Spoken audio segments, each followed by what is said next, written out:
देखो, मेरा मकसद यहाँ पर लोगों को डराना नहीं है। घर में आते ही दिल करता है मैं घर से बाहर निकल जाऊँ, या जब हम बहुत ही ज़्यादा वल्नरेबल होते हैं नेगेटिव एनर्जीज के सामने। अब मेरे पास ना एक केस आया, पिछले हफ्ते की बात है।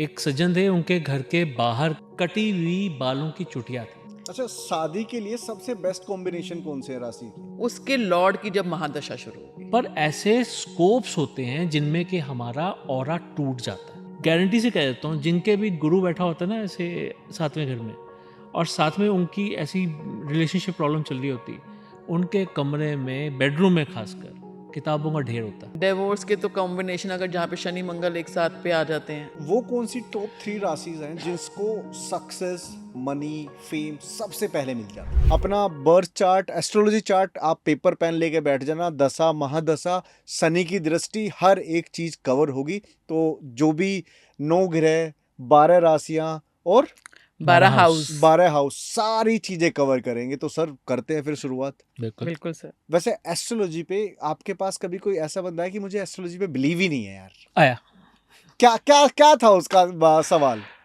एक्चुअली, जब वो आया तो आया किसी के रेफरेंस से था। हम्म। ठीक है, आया तो आने के बाद मैंने जो जो उसको बता सकता था मैंने सब बताया, पास्ट के बारे में, प्रेजेंट के बारे में, फ्यूचर के बारे में। एक्चुअली क्वेश्चन तो उसके यही थे कि मेरे पास जॉब नहीं है और मैं अपना कुछ सेटअप करना चाहता हूँ, तो क्या मुझे वो करना चाहिए। और जो वो चाहता था मैंने वही चीज़ उसको बोली कि आपको ये काम करना चाहिए, जो उसके माइंड में ऑलरेडी था। तो ये नहीं हुआ कि मैंने उसका माइंड रीड अप किया, बट ये था कि उसके एस्ट्रोलॉजिकल चार्ट में ऐसा था, इस वजह से मैंने उसको ये चीज़ रिकमेंड की। फिर मैंने पास के उसके कुछ ऐसे चीज़ें, उसके ऐसे कुछ इंसिडेंट्स को छेड़ा जो उसका कहना ये था कि ये या तो मैं जानता हूँ या फिर मेरा जिसके रेफरेंस के थ्रू आया था वो जानते हैं, पर मैं इतना जानता हूँ कि वो बात हमने आज तक किसी से डिस्क्लोज नहीं की है। जाते जाते मैंने एक बात उनसे पहले बीच में डिस्कशन में बोली थी कि मैं नहीं जानता कि आप एस्ट्रोलॉजी पे कितना विश्वास करते हो, कितना नहीं करते, बट मैं जो आपको बता रहा हूँ मैं अपनी तरफ से अपना पूरा 100% देने की कोशिश कर रहा हूँ। मर्ज़ी आपकी है, मानो या ना मानो। तो उन्होंने जाते थे मुझे कहा था कि मैं बहुत ब्लंट हूँ, मैं लोगों को साफ बता देता हूँ कि मेरे को क्या अच्छा लगा और क्या नहीं अच्छा लगा। पर आज सच में मुझे आपसे मिलकर बहुत अच्छा लगा, और आज के बाद मैं कह सकता हूँ कि मेरे को एस्ट्रोलॉजी पे विश्वास है। इनफैक्ट उनका मुझे 3 बार बाद में कॉल आया कि क्या मैं गुरप्रीत जी ये कर सकता हूँ, आपने जो ये बात बोली थी तो मुझे ये कर लेना चाहिए। तो जिसको विश्वास नहीं हुआ होगा मुझसे मिलने के बाद, वो मुझे 3 बार ऐसे कॉल क्यों करेगा। आने से पहले उन्होंने कहा कि आने की वजह सिर्फ यहाँ पे ये थी क्योंकि मुझे घर वालों ने प्रेशराइज किया था कि तुम जाओ एक बार पूछ के आओ। तो मैं घर से सोच के यही निकला था, जाता हूँ, बात करके वापस आ जाऊंगा और बोल दूंगा करना मैंने वही है जो मैंने करना है। इनकी बस सोच के, बस इनकी दिल की खुशी कराता हूँ कि मैं हो आया एस्ट्रोलॉजर के पास। ठीक। मैं भी ना आज सवाल वैसे थोड़े से पूछूंगा आपसे कि जो 10 बंदे अगर लेट्स एग्जांपल मेरे को सुन रहे हैं ना, उसमें से 8 बंदे ना रिलेट कर पाए। ठीक है, मुझे एस्ट्रोलॉजी की नॉलेज नहीं है, ठीक है, बट ऑल्दो इतने सारे पॉडकास्ट कर चुके हैं तो हर एक चीज थोड़ी थोड़ी पता लग जाती है। मुझे नहीं पता आप लोगों की कौन सी राशि है, आपकी क्या डेट ऑफ बर्थ है, क्या आपका बर्थ चार्ट है, बट हाँ, जो सवाल होंगे वो इतने नेचुरल होंगे कि अगर आपके साथ पास्ट में या प्रेजेंट में कुछ हो रहा होगा तो आप लोग ना अच्छे से रिलेट कर पाओगे कि आपकी कौन सी महादशा चल रही है। बिल्कुल। आपके जितने सवाल नेचुरल होंगे, जवाब कोशिश करूंगा उतने नेचुरल होंगे। नेचुरली रखेंगे हम सर। और एक लास्ट चीज, मैंने ये सवाल आई डोंट नो कि कहाँ पढ़ा था कि किसी ने बर्थ चार्ट में उसने उसकी डेट ऑफ बर्थ वगैरह सब देख के ये भी बता सकते हैं कि आपको नेगेटिव एनर्जी इफेक्ट कर रही है नहीं कर रही है। दो सेकंड, आप बर्थ चार्ट से आप ये भी कर सकते हो कि आपको जॉब करनी है या बिजनेस करना है। थर्ड, आप बर्थ चार्ट रीड करके ये भी बता सकते हो कि जो हम मृत्यु वाली बात कर रहे थे ना, तो मैं इस चीज पे हर एक चीज को कवर करूंगा आज। ठीक है, बिल्कुल बिल्कुल करेंगे। है ना? बिल्कुल करेंगे। अच्छा, एस्ट्रोलॉजी के हिसाब से अगर आप किसी का चार्ट रीड कर रहे हो तो आप उसके पास्ट का भी देख सकते हो हाँ, देख सकते और फ्यूचर का भी देख सकते हो। हो। फ्यूचर तो बताते ही है ना। देखो क्या होता है, एस्ट्रोलॉजिकली से आपके पास जब पहली बार क्लाइंट आया है तो आप उसको उसका प्रेजेंट बताओगे कि आप ऐसा आपके साथ है, ऐसा है, ऐसा है, तभी तो अगले को पता चलेगा कि हाँ ये मेरे बारे में ही बात कर रहे हैं। राइट। फिर उसके बाद जो उसके क्वेश्चन है पास्ट से रिलेटेड, फ्यूचर से रिलेटेड, फिर पूछने तो इंसान यही आता ना कि मैं ये बिजनेस कर लूँ, मुझे फबेगा कि नहीं फबेगा, मेरे लिए कौन सा करियर सही रहेगा, मेरी मैरिज फ्यूचर ही तो पूछ रहा है वो एस्ट्रोलॉजी से। ओके, तो जब आप चार्ट रीड करते हो किसी का, अच्छा आज के लेट्स एग्जांपल, आज ये पॉडकास्ट हम कर रहे हैं, ठीक है, सो पूरे पॉडकास्ट में मैं आपसे एस्ट्रोलॉजी चार्ट की भी बात करूंगा, जहाँ पे अगर कोई कॉमन बंदा दशाओं के बारे में समझना भी चाहे कि उसकी कौन सी दशा चल रही है, दशा या अच्छा, दशा और महादशा में क्या डिफरेंस है? महादशा होते पूरा लंबा टाइम पीरियड, यानी कि जैसे 120 साल का कालचक्र बनाया हुआ है टोटल 9 ग्रह का। 9 ग्रह का, हम्म। ठीक है, 120 साल का कालचक्र है।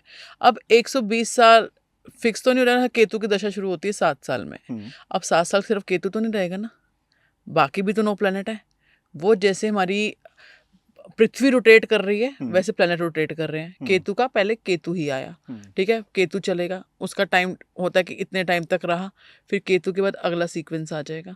केतु के बाद आता है शुक्र, शुक्र के बाद आता है हमारा सूर्य, सूर्य के बाद चंद्र, यानी सीक्वेंस वो ही चलेगा। और जैसे हम शनि की बात करते हैं तो शनि कितने साल चलता है? 17 साल, 19। और शुक्र कितने साल चलता है? 20 साल। ओके, और ये सीक्वेंस में ही चलेंगे? ये सीक्वेंस में ही और ये भी जरूरी है कि सबकी कुंडली में एक बार ये ग्रह चक्कर जरूर लगा के आएंगे? जरूर आएंगे। डिपेंड करता है दशा ग्रह जरूर चक्कर लगाएंगे। हाँ, ग्रह दशा चक्कर आएगी नहीं आएगी वो डिपेंड करता है। 120 साल आजकल कौन जी रहा है? हाँ एग्जैक्टली, मैं अगला सवाल यही था कि जो 9 ग्रह डिसाइड किए वो घूम रहे हैं, बट वो दशा, हाँ, वो दशा आपकी उसमें आ रही है। 120 साल तक कौन जी रहा है? जिस टाइम ये बनाए गए थे चार्ट, उस टाइम तक लोग जीते थे 120 साल। आज के टाइम पे 70, 80, मैक्सिमम 90 तक, इससे ऊपर तो नहीं है। यानी कि अगर आपकी केतु की दशा, शनि की महादशा शुरू करते हैं, आपने शनि की महादशा, आपके जिस समय आप पैदा हुए तो शनि की महादशा चल रही थी। अब शनि के बाद आपको कौन सी दशा आ जाएगी? बुध की दशा आएगी, ठीक है। फिर बुध के बाद आपको केतु आएगा, केतु के बाद जो है आपका आ जाएगा शुक्र आ जाएगा। आप यहीं से ईयर लगा लो, 19 साल आपके शनि के हो गए। बुध के आपके जो है 16 साल की हो गई। फिर बुध के बाद 19 और 16 कितना हुआ टोटल? 35 साल की हो गए। 7 साल आपके केतु के आ गए, 42। 20 साल आपके शुक्र के आ गए। ओके, मैंने ये भी सुना है कि जब शुक्र की दशा चलती है तो सबसे ज्यादा पैसा वहीं आता है। तो क्या सिर्फ एक शुक्र ही ग्रह है जो पैसा देता है, बाकी ग्रह नहीं देते? देते हैं, शनि देता है, बहुत देता है। बताओ इसके बारे में थोड़ा सा प्लीज। शनि देता है, शनि का ऐसा होता है कि शनि कर्म फल दाता है। अगर शनि जब आया है, ठीक है, शुरुआत में ही आ गया, जैसे आपके बर्थ टाइम पे ही आ गया, आपको शुरुआत में, जैसे अगर बच्चा जन्मा है तो चाइल्डहुड में तो पता नहीं चला, क्योंकि पहले 5-6 साल तो चले गए। फिर उसके बाद उसने क्या किया, आपकी पढ़ाई शुरू हो गई। ऐसा जो शनि की दशा में पैदा हुआ बच्चा हुआ है, तो अगर उसकी प्लेसमेंट अच्छी नहीं है तो ना वो स्लो लर्नर होगा, उसको जल्दी से पढ़ाई समझ में नहीं आएगी। लेकिन वो क्या मेहनत कर रहा है, क्योंकि छोटे बच्चे पे पेरेंट्स भी बहुत डेडिकेटेड रहते हैं कि चलो पढ़ो पढ़ो पढ़ो। अब उससे क्या होगा, पढ़ने के बाद क्या होता है, जिससे वो अपनी अपनी एज तक आता है ना, अब वो रिजल्ट ओरिएंटेड हो जाता है। उसको पता होता है कि मैंने इतनी मेहनत कर ली है, उसका बेस बन गया है। मैं आपको सिर्फ यहाँ पे स्टडी का एग्जांपल दे रही हूँ। वो उस लेवल तक पहुँचते पहुँचते जब तक 10th आई, उसकी 12th आई, क्योंकि जब वो 19 साल की हमारी महादशा है तो यह बच्चे की एजुकेशन पूरी शनि की महादशा में निकल गई। ओके, और एक चीज़ और भी है, आप शनि की महादशा में अगर कोई बच्चा जन्मा है तो वो इतना स्लो होगा कि समझो कि उसका बचपन ही खत्म हो गया। मैच्योर लगेगा अपनी एज से, मेच्योरिटी बहुत ज़्यादा आ जाएगी उसके अंदर। बचपन, देखो छोटे बच्चे जो होते हैं बड़े चुलबुले से होते हैं, अगर उनके अंदर वो खिलखिलाहट नहीं है, वो हंसते नहीं हैं, बहुत मुरझाए से रहते हैं, चुप चुप रहते हैं, तो फिर वो बचपना कहाँ से हुआ? वो बच्चे भी डरे डरे रहते हैं, उनके अंदर भी डर बैठा रहता है अगर शनि की महादशा में जन्मा है तो बच्चा, अगर उस बच्चे की टीन एज निकल गई ना उसमें शनि की दशा में, तो समझो उसका बचपना खराब हो गया, बहुत खराब हो गया। इवन दो शनि की दशा अगर बचपन में खत्म करने के बाद अगली दशा जब आएगी तो बुध की आएगी, वो ऐसा लगेगा कि बुध जो है वो अब आने पे क्या हुआ, मतलब बुध की दशा एक्टिवेट होने से क्या हुआ कि यार इतने सालों के बाद इसके अंदर अब बचपना आ रहा है।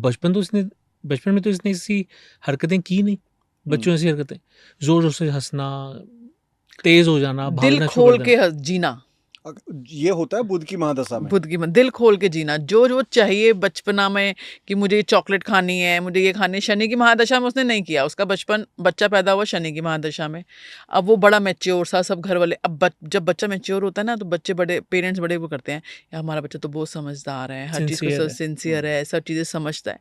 लेकिन वो बच्चे का बचपना तो रहा ही नहीं ना, बचपना तो वही चुलबुलाहट है, जहाँ थोड़ी जिद है, राइट। अब वो क्या हुआ, जिससे उसने वो टाइम निकाला, बुध आ गया। अब बुध तो बिल्कुल बच्चा है, वो आप प्रैक्टिकल कई बार देखोगे, अरे इस बंदे को तुमने कभी ऐसा देखा नहीं था, जब बच्चा था तब तो ऐसी हरकतें की नहीं, अब कर रहा है ऐसी हरकतें। ये भी तो देखो, उसके स्टार्स बदल गए, उसके स्टार्स की प्लेसमेंट चेंज हो गई।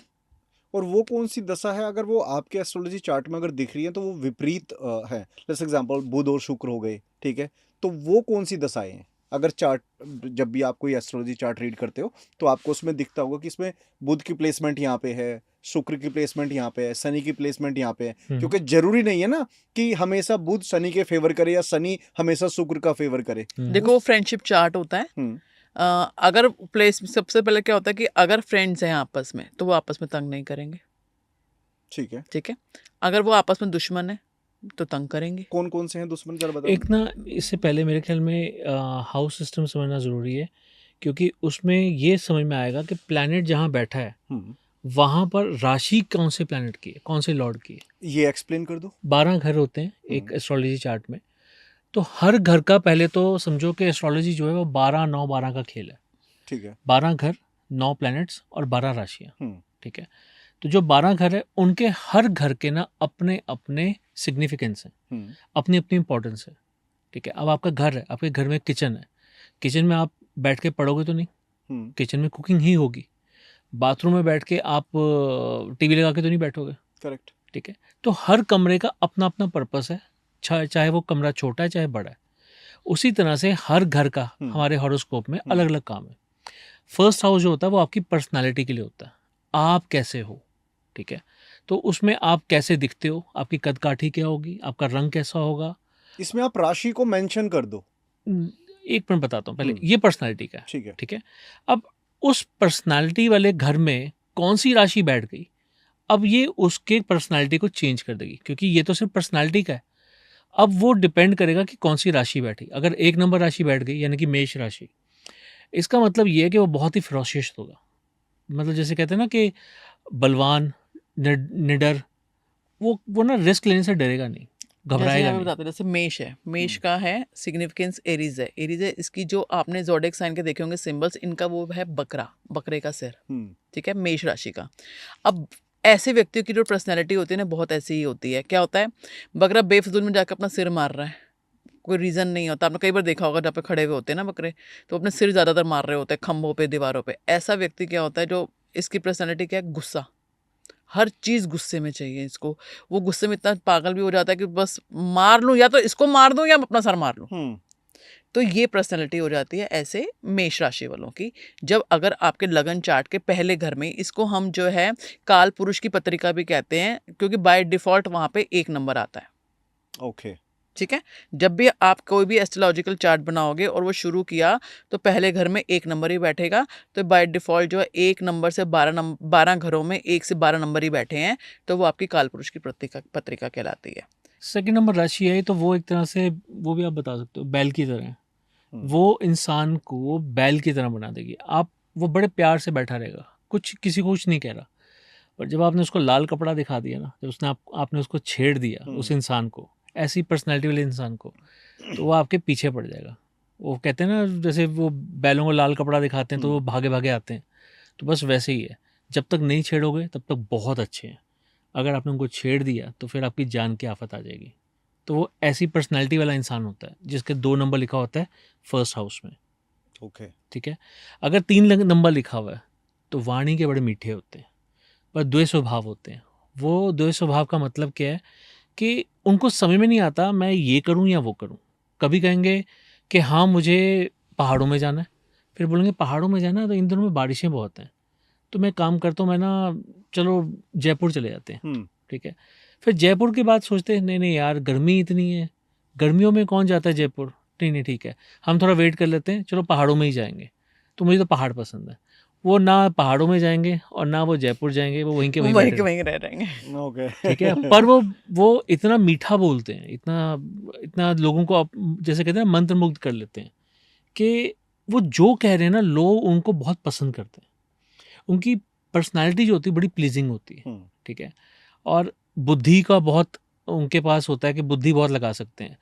आपसे वो कुछ कह रहे हैं ना, और कहते कहते उन्होंने अपनी ही बात को खुद ही काट दिया अगर, और आपने वो बात पकड़ ली, कि आपने अभी तो ये कहा था, अब आपने ये कह दिया, तो तब भी वो अपनी बातों को घुमाकर, मोल्ड कर कर, रिबटल निकाल कर आपको कहीं ना कहीं घुमा देंगे। यानी कि बहुत ज़्यादा शातिर होते हैं। यहाँ पे जो व्यूअर्स देख रहे होंगे ना, जो जैसे हम नंबर और राशि बता रहे हैं और उनके पहले घर में ये राशि बैठी हुई है, तो वो यहाँ पे अपना बता सकते हैं कि हाँ हमारी पर्सनैलिटी ऐसी है।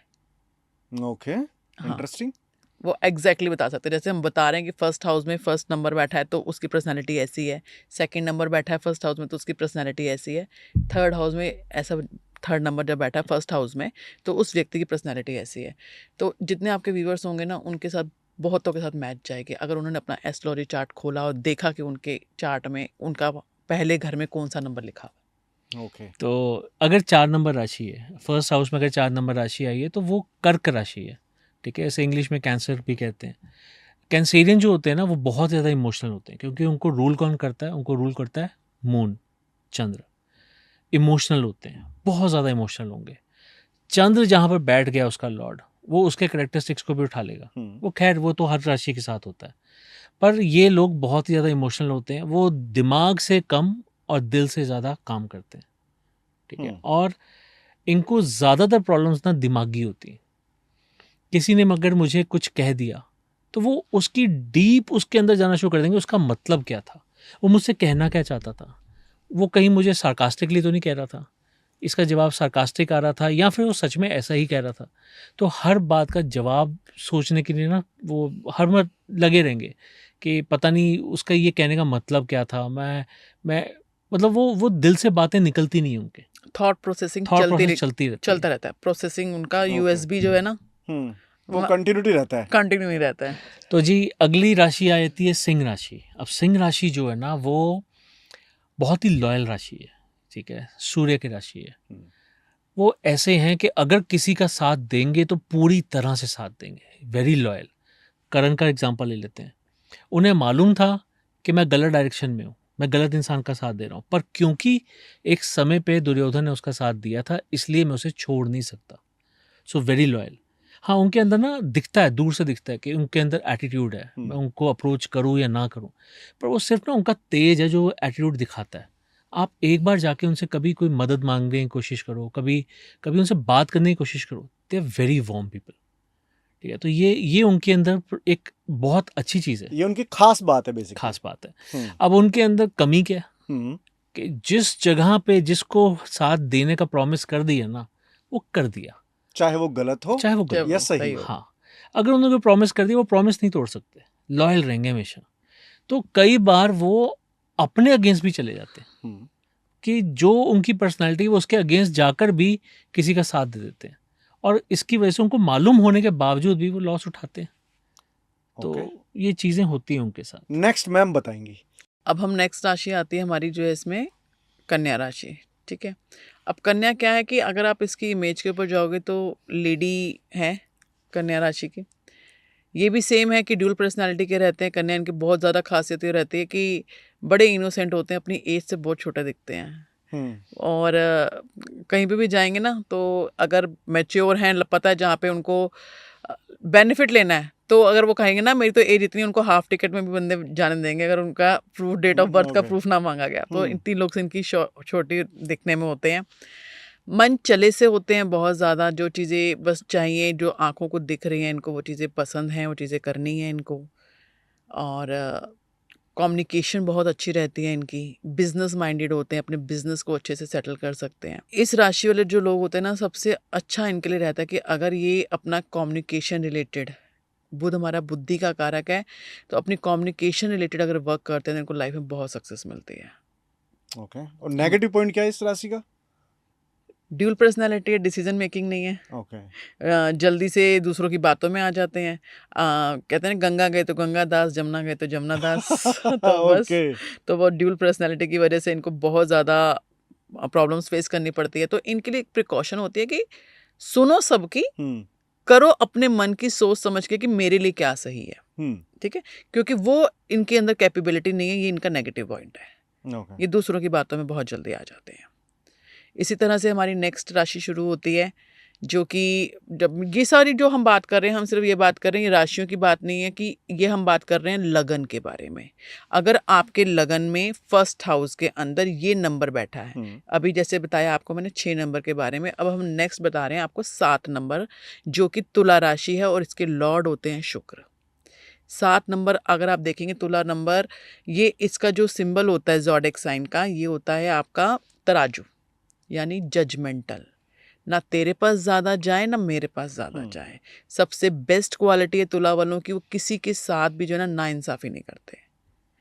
पहले उनके साथ अपने आप को सोचेंगे कि मैं अगर इसकी जगह मैं होता तो मैं कैसे करता, अगर ये मेरे साथ इंसिडेंट हो गया होता तो मेरा उस टाइम क्या रिएक्शन होता। तो बिल्कुल अपना जजमेंटल पे चलेंगे। इनका बहुत ज़्यादा पॉजिटिव है। अब इनका नेगेटिव पॉइंट क्या आता है तुला वालों का, इमोशंस में बह जाते हैं और वहाँ गलत डिसीजन ले लेते हैं। वहाँ गलत डिसीजन ले जाते हैं। तो इनको अपने इमोशंस को कंट्रोल करना पड़ता है, क्योंकि शुक्र जो है ना एक सौम्य प्लैनेट है, वो सॉफ्ट प्लैनेट है। अगर आप इनके पास आके इनको अपना दुख दर्द तकलीफ सुनाओगे ना, तो ये अपने आप को उसके साथ ना को रिलेट करने लग जाते हैं। इसमें एक चीज़ मैं ऐड करना चाहूँगा, ये अच्छे बिजनेस लोग वाले नहीं होते, क्योंकि ये किसी के साथ भी गलत नहीं कर सकते, इसलिए ये झूठ नहीं बोल सकते। जबकि बिजनेस में कहीं ना कहीं मैनिपुलेशंस होती हैं, थोड़ा बहुत मैनिपुलेट करना पड़ता है, तो वो मैनिपुलेशंस नहीं कर सकते।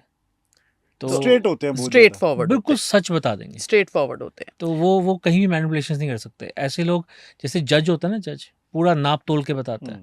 इन्होंने एक बात बोली कि वो कई बार गलत डिसीजन ले जाते हैं, भावनाओं में बह के वो डिसीजन भी गलत नहीं ले पाते, वो सिर्फ एक सॉफ्ट कॉर्नर ले जाते हैं, पर उनको पता होता है कि गलत क्या और सही क्या। तुमने गलत किया है तो तुम्हें समझ में आ रहा है कि गलत है, और उसके मुंह पे बता भी देंगे कि देखो जो भी हो रहा है तुम्हारे साथ तुम्हारे कर्मों की वजह से हो रहा है, तुमने ऐसा किया था तो इसीलिए तुम्हारे साथ हो रहा है, बट इसमें मैं तुम्हारा साथ दे देता हूँ या दे देती हूँ, ऐसा हो जाता है अपने इमोशंस की वजह से।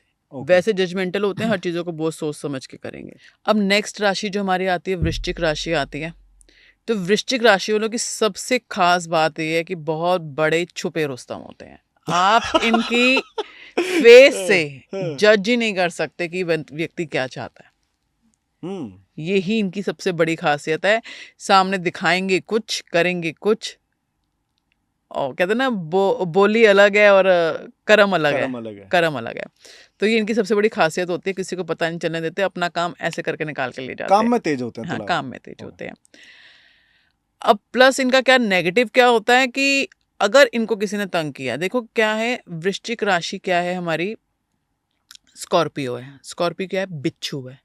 बिच्छू क्या है ना, अगर बिच्छू ने डंक मारा है, वो जल्दी से नहीं आता, क्या रहता है नीचे पत्थरों के छुप के रह रहा है, ठीक है, वो डंक नहीं मार रहा।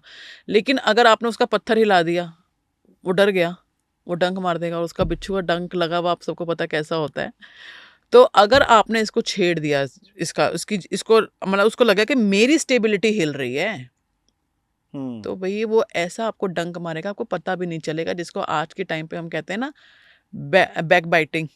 जैसे पुरानी कहावतों में बोला जाता है ना कि सांप का काटा सोया और बिच्छू का काटा रोए। हाँ, तो बंदर रोता ही रहेगा। हाँ, तो ये इनका नेगेटिव है कि अगर इनको छेड़ दिया तो बैक बाइटिंग, ये मार जाएंगे और तुम्हें पता भी नहीं चलेगा। तुम सोचते रह जाओगे कि भाई कुछ तो हुआ है, किसी ने तो पंगा लिया है मेरे साथ, लेकिन ये नहीं पता चला कि इसी ने ले लिया भाई मेरे साथ। ये तो मेरे साथ मेरा दोस्त है भैया, इसने मेरे साथ बैठा उठा, अब उसने तुमने कुछ गलत किया, उसको लगा कि हर्ट हो गया, तो उसने तुम्हारे साथ ऐसा कर दिया कि तुम्हें पता भी नहीं चला कि उसने तुम्हारे साथ किया। वो जितने भी विसल ब्लोअर हुए हैं ज़्यादातर स्कॉर्पियन हुए हैं। अच्छा, ऐसा क्यों? छेड़ो, अच्छा, फिर झेलो, छेड़ो और फिर झेलो। ज्ञान बहुत होता है इनके पास। ये भी क्या है कि गुस्से वाले बहुत रहते हैं, क्योंकि मंगल इनका लॉर्ड है। इन लोगों के लिए प्रिकॉशन ये होती है कि क्योंकि बिच्छू है, तो इनको थोड़ा सा जल्दी जगह पे रहने से बंदे को थोड़ी सी प्रॉब्लम्स आ जाती है ना, कि जैसे स्किन रिलेटेड प्रॉब्लम रह जाएगी या कुछ इस तरह से रिलेटेड प्रॉब्लम आ जाएगी। तो इनको रहता है कि प्रिकॉशनरी ये क्या करे कि मंगल की जो है हनुमान जी की पूजा करे। ओके, ठीक है। सन की जो सुबह की रेज होती हैं, अगर वो उनको मिलती हैं तो ज़्यादा अच्छा रहता है, क्योंकि उनको एक्जिमा की प्रॉब्लम्स हो सकती हैं काफ़ी। हड्डियों से भी आ सकती है, क्योंकि मैं आपको सिंबल से इसलिए समझाना चाहती हूँ क्योंकि बड़ा जो होता है ना क्लियर हो जाता है। बिच्छू क्या है, पत्थर के नीचे कोई ना कोई ऐसी छुपी हुई जगहों पे घुसता है और वहां पे उसके पास सूर्य की रोशनी पूरी नहीं आ रही। जब सूर्य की रोशनी पूरी नहीं आ रही तो सबको पहले विटामिन डी चाहिए, ठीक है, वो उस व्यक्ति के पास पहुंच नहीं पा रही है।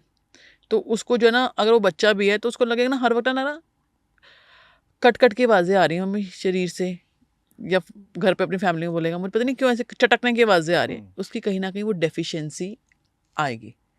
तो ओके। ऐसे जो जिनकी वृश्चिक राशि है या जो जिनका लगन लगन। वृश्चिक है, राशि भी है और अगर उनका वृश्चिक लगन भी है, तो उनके लिए जो है कि अपना मंगल की जो है, हमारे लॉर्ड है हनुमान जी, उनकी जो है पूजा पाठ करें, उनकी सेवा करें, तो उनको इन चीज़ों से जो है थोड़ी राहत मिल जाएगी। 9th आ गई जी धनु राशि। धनु राशि है एक ऐसा इंसान है जिसने तीर कमान पकड़ा हुआ है और वो घोड़े पे सवार है, पर वो तीर कहाँ मार रहा है उसे खुद नहीं मालूम, एमलेस। वो ज्ञान जो है अर्जित करना चाहता है, हमेशा ज्ञान अर्जित करना चाहता है। इधर से कोई नया सब्जेक्ट पकड़ लेगा तो उसके बारे में जानना चाहेगा, कोई और सब्जेक्ट समझ में आया तो वो उसका ज्ञान लेना चाहेगा। मतलब आप ये समझ लीजिए कि फाइनेंस करने के बाद हो सकता है कि वो कुछ और कर रहा हो, जैसे हमारी तरह बैठ के पॉडकास्ट ही कर रहा हो, ठीक है, या फिर वाइस वर्सा। उसका काम क्या है कि वो और नई नई चीज़ों को सीखता रहता है, पर इम्प्लीमेंट कहाँ करना है वो उसे पता ही नहीं। एमलेस जो आपने स्टार्टिंग हाँ, बोला। एमलेस, ठीक है।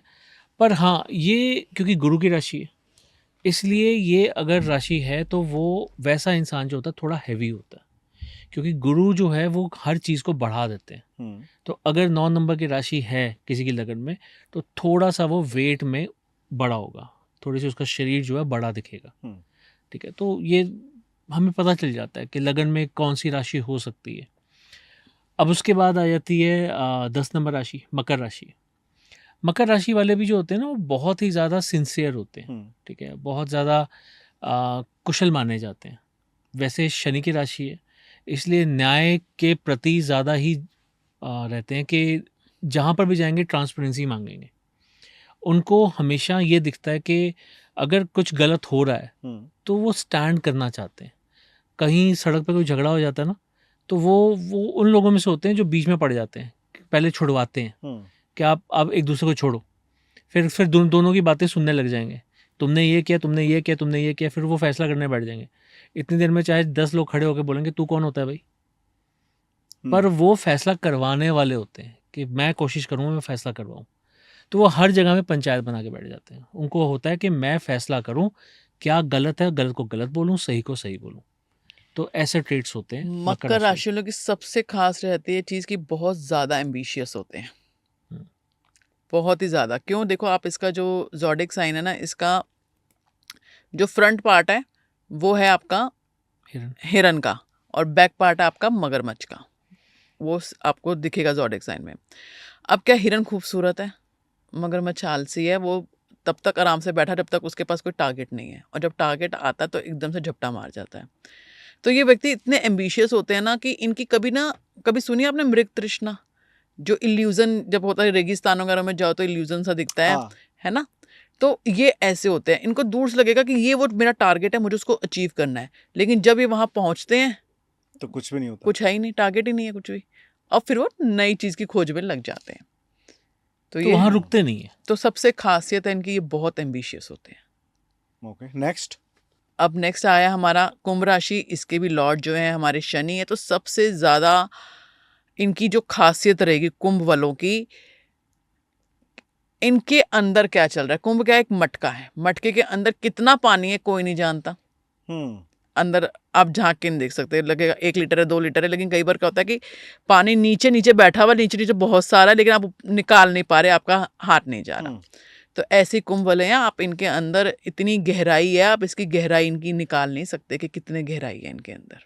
मतलब बातों को दबा के बैठ जाते, बातों को दबा के बैठ जाएंगे, अपने अंदर ही चीज़ों को एनालाइज करते रहेंगे, चीज़ों को सोचते रहेंगे, क्योंकि शनि की राशि है, न्यायप्रिय राशि है, तो हर चीज़ों को बड़ा सोच के करना है, अपनी बातों को जल्दी से किसी के साथ डिक्लेयर भी नहीं करना। लेकिन जब अगेन सेम आ गया कि अगर इनको गुस्सा आ गया ना तो मटका बचता ही बड़ी जोर से है, अगर इनको कोई तकलीफ होगी ना तो अपनी तकलीफ को ऐसे गा गा के बताएंगे ना कि ऐसा हो गया वैसा हो गया, जब तक वो पूरे मोहल्ले में पता नहीं चल जाएगा ओके तब तक वो शांत नहीं होंगे। ओके कि ऐसा हो गया है, पहले खूब दबाएंगे अंदर। ये कहते हैं ना पेशेंस लेवल, अब फट गया, अब तो फट गया, अब तो बर्दाश्त नहीं हो रहा। यही इस राशि का नेगेटिव पॉइंट भी है। ये नेगेटिव पॉइंट भी है इसका, ओके क्योंकि आप एक चीज को बहुत गहराई से अंदर डालते जा रहे हो, डालते जा रहे हो, डालते जा रहे हो, कितनी देर तक आप उसके अंदर रखोगे, एक ना एक दिन तो वो फटेगा ना। तो ये उसका नेगेटिव भी हो जाता है।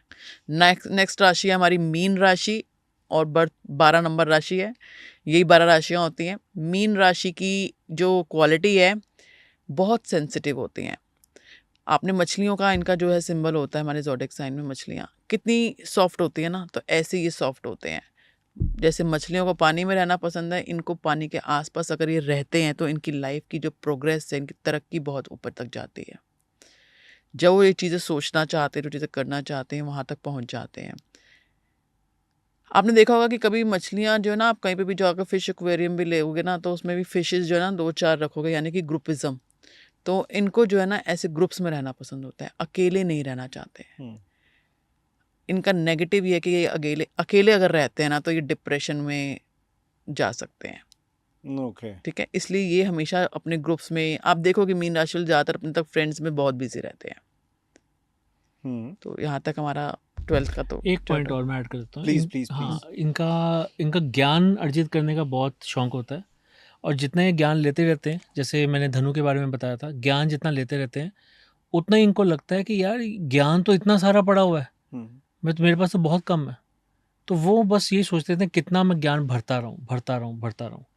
तो वो ज्ञान भरते रहने के चक्कर में क्या होता है कि हमेशा यही सोचते रहते हैं कि अभी भी मेरे अंदर बहुत खालीपन है, अभी भी कमी है मेरे अंदर, मैं और ज्ञान ले सकता था। ओके वो कौन सी टॉप 3 राशिज हैं जिसको सक्सेस, मनी, फेम सबसे पहले मिल जाता है? आप शुक्र की राशि को कह सकते हो ऐसा, जैसे शुक्र जो है हमारे लॉर्ड हैं 2 नंबर राशि और 7 नंबर, 2 नंबर यानी टॉरस और 7 नंबर यानी लिब्रा। लेकिन फिर भी आप ये ना एक र्यूमर कह लो कि इन राशियों को मिलेगी ही मिलेगी सक्सेस, ये जरूरी नहीं होता। हाँ, हम शुक्र हैं तो कह सकते हैं, लेकिन उसके बर्थ चार्ट में उसकी प्लेसमेंट कहाँ पे है, वीनस कहाँ बैठे हैं, हाउस सिस्टम के अंदर। जैसे हमने शुरुआत में बताया कि 12-9-12 का कॉम्बिनेशन है, 12 ज़ोडिएक साइन, 9 हमारे प्लैनेट्स और 12 हमारे हाउसेस। ओके जैसे हम आपने देखा भी होगा कि हम बात करते हैं शनि की 7.5 चली हुई है, तो 12 राशियों के अंदर शनि की 7.5 कभी ना कभी आती ही है। देखो, ये एक बात बता देता हूँ, शनि जो है वो 7.5 को 30 साल में कंप्लीट करता है एक सर्कल। ठीक है, और 7.5 कैसे बनती है? चंद्रमा जहाँ पर बैठा है, ठीक है, चंद्रमा से अगली राशि और पिछली राशि, उन तीनों राशियों में शनि का प्रभाव है। ठीक है, तो जो पहली राशि में था उसमें भी 2.5 साल रुका, फिर अगली राशि में आया, तब भी पिछली और अगली दोनों पे इफेक्ट डाल रहा है, तब भी उसमें रुका, और अगली राशि में गया, तब कहीं जाके उसने उसको छोड़ा। तो मतलब क्या होता है कि 7.5 साल जो हैं वो एक राशि पे प्रभाव डालता है, एक राशि पे, पर हर 30 साल में वापस आ जाता है। तो जिसकी उम्र 60 साल है, मान लो कि उसकी लाइफ में 2 बार 7.5 आएगी, कईयों की 90 साल भी हो जाती है, तो वो 3 बार 7.5 देख लेते हैं। लाइफ का इवेंट है, तो वो किन किन दशाओं में शादी हो सकती है, यानी सप्तमेश के लॉर्ड की दशा आएगी तब, यानी जो 7th हाउस में राशि बैठी है उसके लॉर्ड की। और बेसिकली सबसे स्ट्रांग होता है, मैंने बहुत से चार्ट देखे, एनालाइज किए हैं, राहु की महादशा में 90% शादियां होती हैं। राहु क्या है? राहु बदलाव लेके आता है। ठीक है, और जब एक इंसान की शादी होती है तो जमीन आसमान का फर्क आ गया, बदलाव आ गया। और वो कौन सी महादशा होती है जब तलाक होता है? ये डिपेंड करता है Depend प्लेसमेंट पे, शुक्र के placements पे। प्लेसमेंट पे भी डिपेंड करता है, फिर उसके ऊपर दृष्टि क्या पड़ रही है ये डिपेंड करता है। डिवोर्स के तो कॉम्बिनेशन, अगर जहाँ पे शनि मंगल एक साथ पे आ जाते हैं तब भी आ जाएगा डिवोर्स का कॉम्बिनेशन। शनि मंगल क्यों, हाँ मतलब सवाल ये भी आ सकता है ना। देखो, मंगल है एक मैराथन वाला, मैराथन में दौड़ते हैं ना, धावक दौड़ते हैं जो, वो कितना फास्ट दौड़ते हैं। अब उसके साथ एक ऐसे इंसान को उसके हाथ में पकड़ा दो उसका हाथ, कि जिसकी एक टांग जो है वो कमज़ोर है, और उसको बोलो कि इसको लेके ही जाना है, तो क्या करेगा वो? यहाँ तो वो उसकी स्पीड पे आ जाएगा, लंगड़े की स्पीड पे, यानी कि बहुत स्लो स्लो स्लो चलेगा, और यहाँ उसको घसीटता हुआ ले जाएगा। अगर घसीटता हुआ भी लेके जाएगा तब भी वो अपनी स्पीड पे नहीं चल पा रहा, यानी कि एक एनर्जी इधर जा रही है तो एक एनर्जी इसको यहाँ खींच रही है, खिंचाव आ ओके रहा है। तो इस वजह से जब इतना खिंचाव एक रिलेशन में आ जाएगा तो टूटने के चांसेस कितने हैं? आपकी वीनस की प्लेसमेंट अगर अच्छी नहीं है तो डाइवोर्स का कॉम्बिनेशन बनता है। आपकी राहु, अगर राहु की प्लेसमेंट अच्छी नहीं है तो है। ये डिपेंड है, देखो कोई भी प्लैनेट ना तो बहुत अच्छा है ना ही बहुत खराब है, डिपेंड कि उसकी प्लेसमेंट कहाँ जा रही है। तो मुझे फिर ये बताओ कि दृष्टि को किस तरीके से आप एक्सप्लेन करोगे, बिकॉज काफी एस्ट्रोलॉजी के जो पॉडकास्ट मैंने देखे भी हैं, किए भी हैं, दृष्टि एक ऐसा है कि शनि की दृष्टि इस पे पड़ गई या शुक्र की दृष्टि इस पे पड़ गई, उस चीज को कैसे एक्सप्लेन करोगे? देखो हर ग्रह की दृष्टि है। अगर हम यहाँ पे अपने आप को देख लें कि हम ग्रह हैं, जैसे मैं सोच लूँ चंद्रमा हूँ, ये सूर्य हैं, आप हमारे सामने बैठे हो, जो आपके बिल्कुल पैरेलल है ना, सेवेंथ बोलते हैं उसको, सेवेंथ हाउस जो आपके बिल्कुल पैरेलल है। तो ऐसे हर ग्रह को सातवीं दृष्टि तो हर ग्रह को मिली हुई है, यानी कि अगर मैं और ये सर सूर्य और चंद्रमा हैं तो हमारी सातवीं दृष्टि आपके ऊपर पड़ रही है। अच्छा ओके। फॉर सातवीं एग्जाम्पल मान लीजिए कि इनकी प्लेसमेंट है थर्ड हाउस में, ठीक है। तो इनकी सातवीं दृष्टि जो पड़ेगी वो 3 4 5 जिस हाउस में है उसको काउंट करना है, 3 4 5 6 7 8 9, तो 9वें घर पे इनकी दृष्टि पड़ रही है। मान लीजिए चंद्र है, अगर आप सामने बैठे हो 9th हाउस में तो आप पे दृष्टि पड़ रही है। सेवंथ दृष्टि तो हर प्लेनेट की है, लेकिन कुछ प्लैनेट्स को स्पेशल दृष्टियां दी गई हैं, जैसे मंगल को दी गई है स्पेशल दृष्टि, गुरु को दी गई है और शनि को दी गई है, क्योंकि इनके स्पेशल वर्क भी थे। इनको थोड़ा सा एक्सप्लेन कर दो तीनों को प्लीज। जैसे मंगल को दी गई 3 दृष्टि, 2 एक्स्ट्रा दी गई। सेवंथ तो मैंने आपको बताया हर प्लैनेट की है, ठीक है। 2 दृष्टि एक्स्ट्रा दी गई मंगल को, क्यों दी गई? 4th दृष्टि, एस्ट्रोलॉजी में जो 4th हाउस होता है वो हमारे घर का, हमारे सुख का होता है, और जो घर में उस टाइम राजा का राज दरबार था वो घर है, यानी कि वो मंगल क्या है, वहाँ का सेनापति है। और 8वां, उसको 8वीं दृष्टि दी गई, 8वें भाव से हम अपनी आयु को देखते हैं। तो राजा को जो काम दिया गया था ना, तो मंगल को काम दिया गया था, सेनापति को, राजा की आयु की रक्षा करना। ओके। यानी कि दोनों जगह फोकस रखियो, तुझे राजमहल भी संभालना है, तुझे उन शत्रुओं पर भी दृष्टि रखनी है कि कोई अटैक ना कर दे, यानी कि राजा पर अटैक हो गया उसकी आयु को खतरा है, और इस घर को भी तुझे ही संभालना है, यहाँ पे हर वक्त सेनापति खड़ा रहेगा स्ट्रॉन्ग। ओके ठीक है, इसलिए मंगल के ऊपर 2 रेस्पॉन्सिबिलिटीज और दे दी गई, यानी कि ये इनकी रेस्पॉन्सिबिलिटी दी गई जिस। ओके ठीक है, अब बात करते हैं हम गुरु की। गुरु का काम क्या है? ज्ञान। 7वीं दृष्टि तो ऑलरेडी सबको दी गई है, सबको बांटी है, डिस्ट्रीब्यूट की है। अब इसको दी गई 2 एक्स्ट्रा रेस्पॉन्सिबिलिटीज, इसको दी गई 5वीं और 9वीं दृष्टि।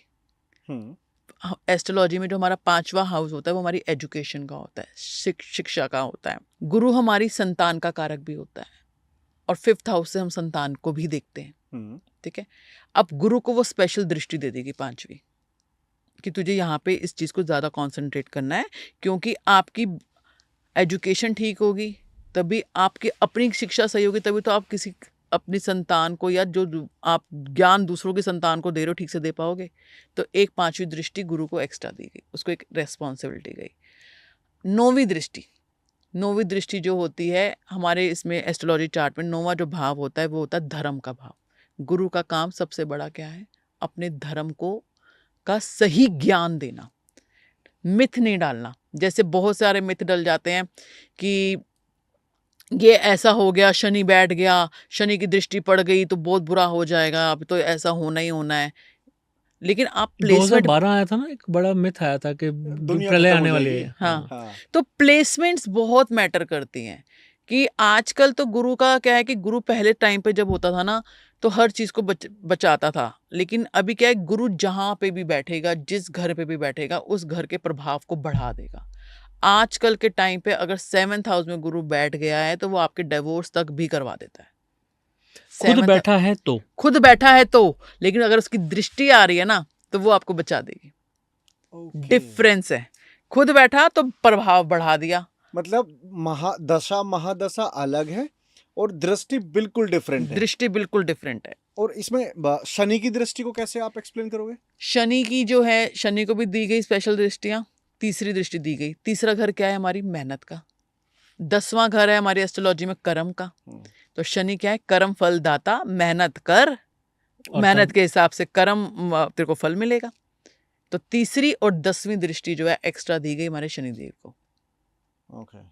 इस तरह से ने ऋषि पराशर जी ने एस्ट्रोलॉजी को बनाते हुए ये 3 हमारे मेन प्लैनेट्स जो मंगल, गुरु और शनि, इनको स्पेशल रिस्पॉन्सिबिलिटीज दी कि आपको ये चीज़ें इस तरह से मैनेज करनी है। और आज के टाइम पे हम उन्हीं की दृष्टियों से कि किसके ऊपर क्या इफेक्ट पड़ेगा, जैसे मैंने पहले भी कहा कि कोई भी ग्रह खराब नहीं है, उनकी प्लेसमेंट कैसी है, वो अपने फ्रेंड्स के साथ हैं, नॉन फ्रेंड्स के साथ हैं या अपने दुश्मन के साथ हैं, हर एक चीज़ इफ़ेक्ट करने के बाद ही आपका चार्ट पूरा एनालाइज होता है। आपके लिए जो एक्चुअल गाइडेंस आती है वो पूरा चार्ट एनालाइज होने के बाद ही आती है। और भाग्य ग्रह के बारे में आपका क्या कहना है? कुंडली में देखो हर कोई अपना भाग्य लेके आया, ठीक है। 9वां हाउस हमारे भाग्य का है। 9वें हाउस में जो भी राशि है, बाय डिफॉल्ट वहाँ पे 9 नंबर आती है, गुरु की राशि, धनु राशि बोलते हैं उसको, ठीक है। तो हमारा गुरु जो है हमारा भाग्य का मेन कारक है। हम गुरु की चीज़ों को लेकर अगर आगे बढ़ेंगे तो हमें आगे हमारा भाग्य हमारा ज़्यादा साथ देगा, हम धर्म के कामों में आगे जाएंगे। ऐसे लोग जो होते हैं कि बड़े बड़े जैसे संस्थान होते हैं, धार्मिक संस्थानों के साथ जुड़ते हैं, धर्म का प्रचार करते हैं, इनकी जो है ग्रेजुएशन पोस्ट ग्रेजुएशन अच्छी कर लेते हैं ये लोग। कई लोग होता है कि बस ये ग्रेजुएशन तक गए, आगे एजुकेशन नहीं कर पाए, लेकिन जो जिनकी 9th हाउस में 9th गुरु हैं तो इनका एक्सपेंड कर देंगे। क्या एस्ट्रोलॉजी चार्ट आपकी डेथ बता सकता है, डेथ डेट बता सकता है? देखो आयु का वहाँ पर घर है, पर ये भी एक सिद्धांत है। जब भी कोई एस्ट्रोलॉजी सीखता है उसे एक बात बोली जाती है कि चाहे उसमें सब कुछ लिखा हुआ है, पर कुछ चीज़ें फिर भी ब्रह्मा जी ने, माना जाता है कि ये सृष्टि जो है ब्रह्मा जी ने रचित की थी, तो ब्रह्मा जी ने कुछ चीज़ें अपने हाथ में रखी हैं, ठीक है। लाभ हानि, जीवन मृत्यु और यश अपयश। तो अगर किसी की एज कोई इंसान बता रहा है ना कि फलाने दिन में फलाने इंसान की डेथ हो जाएगी, आप नियर अबाउट बता सकते हो, क्योंकि प्लैनेट की अपनी मैच्योरिटी डेट्स होती हैं। कितना नियर? आप साल बता सकते हो, महीना नहीं बता सकते। इस साल में इंसान इतना बीमार हो जाएगा कि हो सकता है इसके प्राण चले जाएं, ऐसे बता सकते हो। आपके ऊपर मृत्युदायक कष्ट आने वाला है। तो उस समय पे दशा कौन सी होती है, मृत्यु की दशा कौन सी हो जाती है उस समय पे, अगर आप किसी का चार्ट देखें? अष्टमेश की आप बात कर सकते हो। 8वें हाउस की दशा अगर शुरू हुई है तो आप कह सकते हो कि अगर वहाँ पे ठीक से प्लैनेट नहीं है, कोई अच्छा प्लैनेट नहीं है, अगर मंगल बैठा, वैसे मंगल तो अगर बैठेगा तो मंगल वहाँ पे नेगेटिव नहीं होता, क्योंकि वो कालपुरुष की पत्रिका में बाय डिफॉल्ट वहीं पे जाके उसने बैठना, तो इतने बुरे प्रभाव नहीं देता। लेकिन डिपेंड करता है, अगर वहाँ पे शनि साथ बैठ गया आपकी हेल्थ इश्यूज बहुत ले आएगा लाइफ में। इतनी ज़्यादा हेल्थ इश्यूज आ जाएंगे वहाँ पे कि वो कहेगा कि इंसान जैसे कई बार कहता है कि इससे अच्छा तो मैं मर जाता, होता ना तकलीफ, बहुत तकलीफ में वो खुद मांगता है कि मेरे को मौत आ जाए। हाँ ट्रू है ना? होता है तो ऐसा, वो देखे मैंने। प्लेसमेंट्स सबसे ज्यादा इंपॉर्टेंट है, आपकी प्लेसमेंट्स कैसे हैं। अच्छा मैं आपसे ना एक चीज़ पूछता हूँ, आपने इतने सारे सवाल पूछे, अब मैं आपसे एक चीज़ पूछता हूँ। क्या करें, मैं भी पॉडकास्ट करता हूँ। पूछो, चलो आज पहली बार कोई गेस्ट मेरे से पूछ रहा, पूछो सर, मैं बताऊंगा। ठीक है, मैं आपसे सवाल ऐसे पूछना चाहता हूँ ताकि ऑडियंस जो है ना अपने आप से रिलेट करके, हाँ, अपने आप एनालाइज करके बताए ठीक है, कि क्या गलत है क्या सही है। ठीक है। ठीक है, हम कहते हैं कि शनि खराब है, हम कहते हैं राहु खराब है, हम कहते हैं केतु खराब है, हम पता नहीं मंगल को भी खराब कह देते हैं। ठीक है, अब मैं आपसे पूछता हूँ, आपके घर में आपके दादा, आपके नाना, आपके पिता, ये तीनों के तीनों अगर क्रूर हैं, गुस्से वाले हैं, तो क्या वो खराब है? नहीं, बिल्कुल भी नहीं खराब है। आपकी माँ, आपकी पत्नी, धर्मपत्नी, आपकी बहनें, अगर ये गुस्से वाली हैं या फिर कुछ डिमांडिंग है, डिमांड करती रहती है, आज मेरे को ये ला दो, आज मेरे को वो ला दो, ठीक है, तो क्या वो खराब है? बिल्कुल भी खराब नहीं है। बच्चे क्या आपसे डिमांड नहीं करेंगे? किससे डिमांड करेंगे? हाँ बिल्कुल। तो कौन खराब है? कोई भी खराब नहीं है। आप खराब हो, आप सबकी डिमांड पूरी कर रहे हो, सबके गुस्से सह रहे हो, सबकी बातें सुन रहे हो, अपने आप में सब कुछ अंदर रखे जा रहे हो, तालमेल मिलाकर सब कुछ सारे परिवार को लेकर चलना चाहते हो, तो क्या आप खराब हो? बिल्कुल भी नहीं। तो ऐसे ही कोई प्लैनेट खराब नहीं है। कोई प्लैनेट खराब नहीं है, डिपेंड ये है कि आपकी प्लेसमेंट कहाँ चली गई है। उन 12 घरों में वो ग्रह कौन से घर के अंदर बैठ गया, किस राशि में बैठ गया, उसकी दृष्टि कहाँ जा रही है, यहाँ से एक्चुअल एनालाइजिंग होती है और आपकी प्रोडक्शंस निकलती हैं, जहाँ पे आपको गाइडलाइन दी जाती है कि आपको अपनी लाइफ में ये काम करना चाहिए और ये नहीं करना चाहिए। जब आप कोई चार्ट रीड करते हो तो आपने एक बड़ा कॉमन वर्ड है, आप लोग भी रिलेट करोगे, लोग बाग ऐसे बोलते हैं ना, यार मेरा तो बुरा समय स्टार्ट हो गया।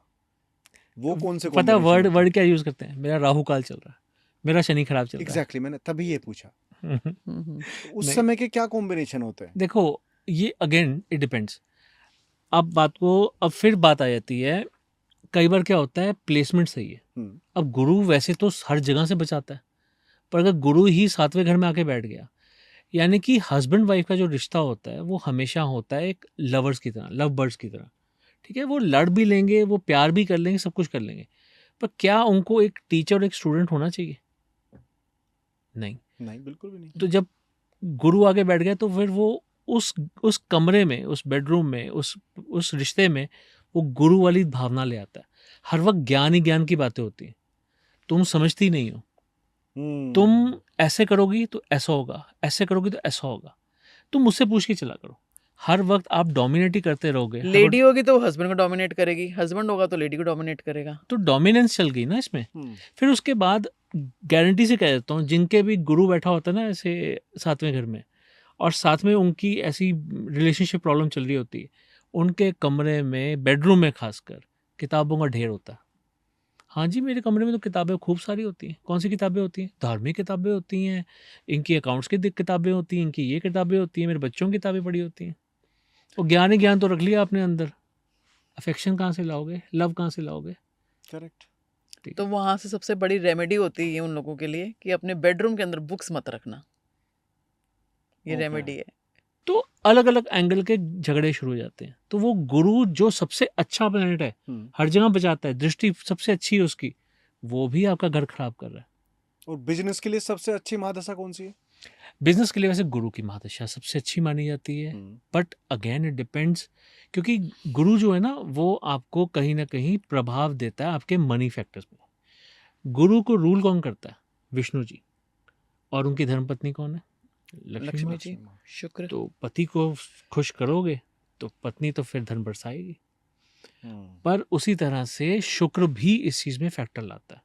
अब ये डिपेंड करता है कि जो जातक है उसके लिए सबसे अच्छा प्रोफेशन क्या है या बिजनेस क्या होगा, वो हमें 10th हाउस से पता चलता है, उसकी राशि से पता चलता है, उसके लॉर्ड की प्लेसमेंट से पता चलता है। अब अगर वो उसकी दशा शुरू हो गई तो फिर वो उसके लिए वैसा प्रभाव आएगा। कईयों के लिए जॉब बहुत अच्छी होती है, तो कईयों के लिए बिजनेस बिजनेस अच्छा होता है, और कईयों के लिए दोनों ही बेकार होते हैं। उसके लिए क्या अच्छा हो जिसके लिए दोनों बेकार है, वो क्या करे? कईयों का राहु इतना स्ट्रांग होता है, कईयों का सूर्य इतना स्ट्रांग होता है, कईयों का मंगल इतना स्ट्रांग होता है कि उनको पॉलिटिशियन बना देता है, तो वही उनका करियर बन गया। अच्छा। ठीक है, तो वो प्लेसमेंट क्या है, प्लेसमेंट प्लेसमेंट क्या बोल बहुत रही है? मैटर करती हैं एस्ट्रोलॉजिकल चार्ट के अंदर। प्लेसमेंट्स बहुत मैटर करती हैं। उसके बाद वो गोचर में प्लैनेट्स कहाँ पे बैठे हुए हैं, नवमांश में कहाँ बैठे हुए हैं, इस टाइम क्या इफेक्ट देंगे। अब जैसे आपने शुरुआत में बात की महादशा वगैरह के बारे में, हमने महादशा में जैसे 120 साल का हमने क्रम बताया। शुरुआत सिंपल सी है, सबसे पहले जैसे केतु है, सीक्वेंस हमेशा दशाओं का यही चलता है, केतु, केतु के बाद शुक्र, शुक्र के बाद सूर्य, फिर चंद्रमा, फिर मंगल, मंगल के बाद राहु, राहु के बाद गुरु, गुरु के बाद शनि, शनि के बाद आपका बुध, फिर आ गया दोबारा केतु। केतु। ये बहुत बार हुआ है, 2 मिनट में चार्ट देख के बता दिया तुम्हारे साथ ये प्रॉब्लम चल रही है, पर उसकी डेट ऑफ बर्थ भी नहीं है, टाइम ऑफ बर्थ भी नहीं है, प्लेस ऑफ बर्थ भी नहीं है। कैसे? प्रश्न कुंडली ये होती भी है। प्रश्न कुंडली होती है। पर्सन कुंडली, ये प्रश्न क्या कुंडली। होता है? आप जैसे आप और मैं बैठे हुए हैं, हम्म, अब ऐसे बहुत से कई बार आ जाते हैं आपके पास कि आप ही बता दो हमारी प्रॉब्लम क्या है, हमें तो कुछ पता नहीं। अब जैसे जो 1950 से पहले के बर्थ है ना, कुछ है तो लोग अपने एक्चुअल में डेट ऑफ बर्थ वगैरह या टाइम ऑफ बर्थ नहीं पता है। ठीक है, तो वो क्या होता है कि आप जिस टाइम आए हो, अब मेरे पास आप आए हो, तो अब आप क्या जानना चाहते हो, तो ये हम अपनी वो प्रश्न कुंडली बनाते हैं। अच्छा, उस ओके। समय की बनती है वो कुंडली, और उसके हिसाब से आपकी चीज़ें सारी बता दी जाती हैं। आपकी क्या आपका सवाल है इस समय, आपकी लाइफ में क्या चल रहा है, क्या अच्छा चल रहा है, क्या सवाल बुरा भी हम चल ही रहा बता है? देते हैं। सवाल हम ही बताते हैं। अच्छा, ये प्रश्न लेके आए हो, ये क्वेश्चन है आपका आपका? ये क्वेश्चन है, तो फिर वो कहते हैं हाँ जी यही क्वेश्चन था हमारा, ठीक है। मेरे तो पास जितने भी पास्ट लाइफ के क्लाइंट्स आते हैं, ज़्यादातर पास्ट लाइफ के क्लाइंट्स आते हैं, ठीक है, आकाशी के हो गए, पास्ट लाइफ के हो गए, तो मैं उनकी डिटेल भी मंगवाता हूँ, क्योंकि बहुत बार ऐसा हुआ है कि वो सवाल अपने सही से फ्रेम ही नहीं कर पाते, उनको पता ही नहीं होता उनको पूछना क्या है। उनको जाके बताता हूँ मैं हूँ कि आपकी लाइफ में ये चल रहा है, ये चल रहा है, ये चल रहा है, ये सवाल हैं आपके। फिर वो कई बार तो बोलते हैं कि हाँ यही सवाल है, कई बार कहते हैं हाँ हाँ ये सवाल भी तो है, ये तो मैंने लिखा ही नहीं। तो मतलब वो वेल प्रिपेयर्ड नहीं आए थे सवाल लेके, सवाल तो उनको मैंने बना के दिए। और जो जैसे हमें राशियां मिलती हैं, ठीक है, हमारे ग्रह हमको प्लेसमेंट मिलती है, ग्रह प्लेसमेंट मिलती है, इसमें कर्म का कितना बड़ा रोल है? कर्म का ही तो रोल है। समझाओ इसको थोड़ा सा। देखो, पुराने जन्म में आपने क्या कर्म किए, ठीक है। कईयों को देखा है मैंने कि उनका जो सूर्य होता है वो 12वें घर में बैठा हुआ है या 8वें घर में बैठा हुआ है। नॉर्मली जब हम उनसे ये सवाल पूछते हैं ना कि आपके अपने पिता के साथ रिलेशन कैसे थे, मोस्ट ऑफ द टाइम्स, क्योंकि हम ना डायरेक्टली उनको ये नहीं बोल सकते क्या आपके पिताजी हैं, सवाल पूछते हुए घबराहट होती है, ये नहीं पूछना चाहिए। हाँ। तो एक मोल्ड करके सवाल पूछा जाता है, आपके रिलेशन कैसे हैं। 90% टाइम अगर 12वें घर में बैठा हुआ है ना सूर्य, तो जवाब आता है या तो मुझसे बहुत दूर रहे हैं हमेशा ही, और या फिर है ही नहीं, ठीक है। तो सूर्य अगर बाहर चला गया तो इसका मतलब है ही नहीं, इसका मतलब पास्ट लाइफ में कुछ ऐसा किया था कि वो पिता का एक तो प्यार नहीं मिला, प्लस जो पिता को रिस्पॉन्सिबिलिटीज उठानी थी वो आपकी या तो माँ ने उठाई है। यानी कि अब आपके लिए एक ही पिलर बचा, माँ बाप 2 पिलर होते हैं, आपके लिए एक ही पिलर बचा। तो अब किसी इंसान की अगर 2 में से एक ही आंख है तो उसके लिए कितना डिफिकल्ट होगा। इवन तो उसका गुजारा तो चल जाएगा, पर अगर उसका गुजारा चल रहा है तब भी उसके लिए डिफिकल्टीज तो हैं। बिल्कुल। मान लेते हैं कि ये आंख नहीं है मेरी, ठीक है, तो मुझे क्या नज़र आ रहा है, इस नाक से इधर बिल्कुल नज़र नहीं आ रहा, ठीक है। मैं ये आंख अगर अपनी बंद कर लेता हूँ ये वाली, तो मुझे अपना हाथ ऐसे नज़र नहीं आ रहा, ठीक है, और कई कई एंगल तक नज़र नहीं आएगा, ठीक है। तो इसका मतलब कहीं ना कहीं आपका एक पिलर खराब हो गया। तो वो 5 लाइफ के कर्मास होते हैं जिनके बेसिस पे आपको पता चलता है क्या मिलेगा और क्या नहीं मिलेगा। हर किसी के फादर के साथ ऐसे थोड़ा ना होता है, दूरी होती है कि या तो फादर ही नहीं है, बचपन में बहुत जल्दी चले गए, या फिर वो बहुत हमेशा दूर रहे। कई बार तो ऐसा भी हुआ है कि मदर की डेथ जल्दी हो गई, फादर ने दूसरी शादी कर ली, लो जी दोनों से गए, ऑलमोस्ट दोनों से ही गए ना। मदर नहीं है, जो स्टेप मदर आती है आज की डेट में, कौन कह सकता है कि स्टेप मदर बहुत ज़्यादा ध्यान रखेगी, ये भी कर्मों का खेल होगा। तो कुछ तो पुराने जन्म में किया होगा जिसकी वजह से आप ये भोगने आए हो। तो ये फैमिली आप खुद ही चूज़ करते हो जब आप आते हो। बस ये होता है कि आपको ये ऐसा इन्वायरमेंट चूज़ करना है, तो 3 फैमिलीज़ की एक चॉइस दे दी, उसमें से आप देख लो आपको कौन सी फैमिली समझ में आती है वो ले लो। ओके, इसके लिए आपको पुराने वाला पॉडकास्ट देखना पड़ेगा। हाँ, उसमें पास्ट लाइफ के बारे में काफ़ी बताया हुआ है, उसमें हमने सोल किस तरीके से फैमिली चूज फैमिली करती है डिसाइड वो करती है, हमने उस पर डिस्कशन किया था। डिस्कशन किया था। कभी कोई ऐसा बिल्कुल चार्ट कभी रीड किया जिसको पढ़ के आपको थोड़ा सा लगा हो यार ये क्या है? एक एग्जांपल बताता हूँ। एक सज्जन आए, उनका आके क्या कहना था कि मेरी 2 तलाक हो चुके हैं और मैं समझ नहीं पा रहा कि मेरे साथ ऐसा क्यों हो रहा है। डॉक्टर थे, MBBS, तो MD करने की कोशिश कर रहा हूँ, पिछले 12 साल से वो भी नहीं हो रही है, तो पता नहीं मेरे साथ क्या हुआ हुआ। तो जब उनका चार्ट देखा तो उनके 9 में से 5 प्लैनेट तो 12वें घर में बैठे थे, जिसमें से शुक्र भी एक था। तो शुक्र अगर 12वें घर में होता है तलाक के बहुत चांसेस होते हैं। आपने पूछा था ना क्या ऐसी पॉसिबिलिटीज़ होती हैं जिसकी वजह से, कौन सी दशा होती है जिसमें कि तलाक होने के चांसेस होते हैं। तो शुक्र की एक प्लेसमेंट है जो 12वें घर में अगर बैठा हो तो वो एक तलाक कराने के बहुत चांसेस बना देता है। तो 12वें घर में शुक्र भी था, गुरु भी था, बुध भी था, सूर्य भी था, हर चीज़ तो बाहर बैठी है। तो उनका जब चार्ट देखा ना तो काफ़ी सारी परम्यूटेशन कॉम्बिनेशन लगाने के बाद मैंने उनको ना ये बोला, मैं कहा देखो आपके ना शादी नहीं टिकेगी, 2 जो आपकी हुई हैं ख़राब हुई हैं, ये ख़राब हुई हैं और आगे भी आपके चांसेस यही हैं। आप ये मत सोचो कि तीसरी करूँगा तो ठीक हो जाएगी। कहते ठीक है। तो ठीक है जी, अब उनको जो इतनी बात समझ में आई मेरे से, वो चले गए। 3 महीने नहीं बीते होंगे, फिर आ गए जी, मेरी शादी हुई थी, 15 दिन में तलाक का अप्लाई कर दिया। हनीमून से आते ही अप्लाई कर दिया। और उसके बाद अब फिर दोबारा वो वापस आए हैं मेरे पास, वो मुड़ मुड़ के आते रहते हैं। अच्छा उनकी MD होगी पर उनकी एमडी हो चलो गई, एक चीज तो हाँ, अच्छी एक एक हुई। चीज़ चीज हो हो गई, गई। ठीक है। पर अब वापस आए हैं कि तीसरा तलाक हो रहा है, अभी तलाक के केस चल रहा है। अब वो मैं पर मैं फोर्थ मैरिज की तैयारी फोर्थ मैरिज की तैयारी कर रहा हूँ, पर मैं वहाँ पर ये बताऊंगा कि मेरी एक ही तलाक हुआ है, तो क्या ये चौथा तलाक, चौथी शादी चल जाएगी? हम्म, मैं कहा सर इंडिया छोड़ दो, आपका सारा कुछ तो 12वें घर में बैठा हुआ है, इंडिया छोड़ दो। उसके लिए भी वो कोशिश कर रहे हैं कि मैं कनाडा चला जाऊँ, तो कनाडा की उनको पीआर नहीं मिल रही, इवन तो वो डॉक्टर हैं पर उनको पीआर नहीं मिल रही, ठीक है। तो कितने ज़्यादा चैलेंजेस हैं। तो तो ऐसे ये चैलेंजेस वाले बहुत सारे तो ये केसेस चैलेंजेस उनके पास्ट कर्मा कर्मास की से वजह उठ से, के आए हैं, हाँ जो उनके गृह की प्लेसमेंट आज की डेट में इतनी वर्स्ट हो हाँ। रखी है। पर इतनी उनको वेस्ट। उनको उनके साथ पता प्रॉब्लम और क्या है, वो किसी भी चीज़ को मान के राजी नहीं होते। उनको अगर कोई रेमेडी बता दो हम्म, तो उनको रेमेडी नहीं करनी, हाँ हाँ मैं कर लूँगा कर लूँगा कर लूँगा, पर वो रेमेडी कभी नहीं करते, ठीक है। उनको बोल दो कि ये काम मत करो, तो उनको वो काम रुकना नहीं है। उनको कई बार बोला है कि आप अपने आप में ना संयम करो, अपने मेडिटेशन में करना शुरू करो, ताकि आपके अंदर सेल्फ कंट्रोल आए।